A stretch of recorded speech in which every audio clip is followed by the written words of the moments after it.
Please subscribe and don't forget to press the bell icon to get notified whenever we upload a new video. PR Seshadri, the Managing Director of and CEO of Karur Vysya Bank, joins us now.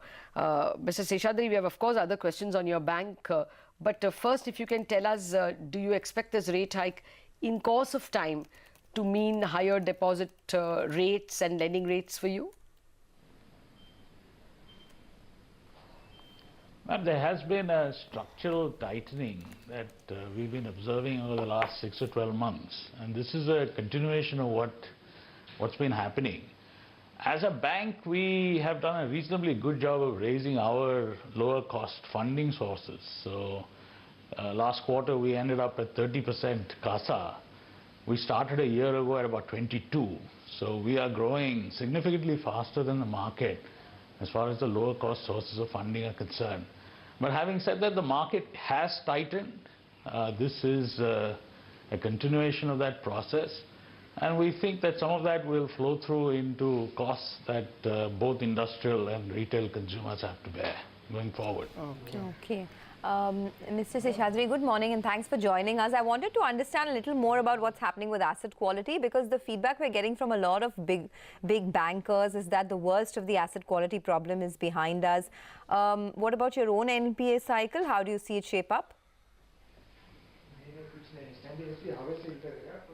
From our point of view, ma'am, we had been indicating that we had a small issue on the corporate book.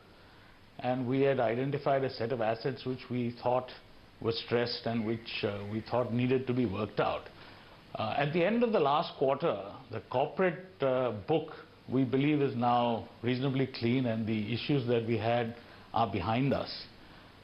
We did see a slight uptick on the commercial side, which is something that we're watching very, very carefully. But having said that, I would tend to agree with a lot of the other folks in the banking system that believe that the worst is over from an asset quality perspective. No, but yours went up by 18% in the quarter gone by on a quarter-on-quarter basis, your gross NPA. That's a little chunky, you know. We were not used to seeing 7.5% GNPA for Karur Vysya.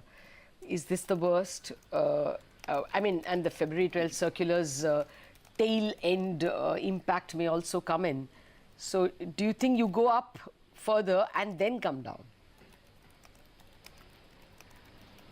We think that we've pretty much reached the peak. Okay. It depends on how quickly the NCLT processes sort of wind up from here.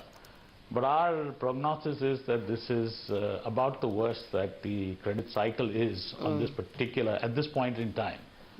So we are feeling a little bit more comfortable at this point in time, really. I think you also referred to delinquency in the SME space.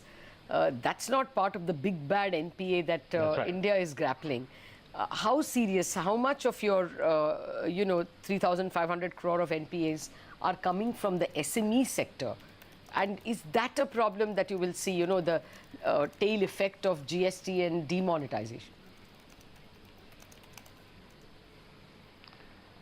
We have approximately 16,000 crores of SME loans in our book. We are traditionally a SME lender. Yes.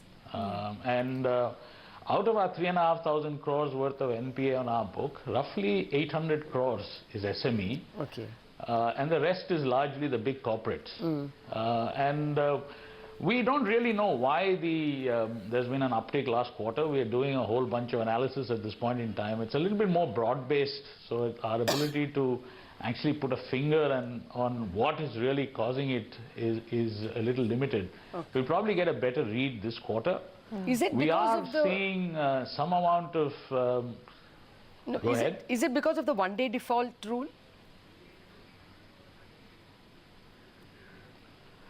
Not necessarily, because all these customers are 90 days past due. That's when they become Okay. NPAs. Okay. They go into default on the one-day default position. But this is a little bit more than just one day of default.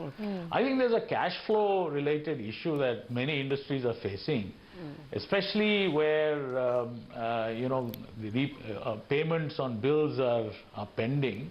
We do notice that in some instances where they are contractors to governments and so on and so forth, where the cash flow cycle gets a little elongated, our customers tend to face a little bit of a problem.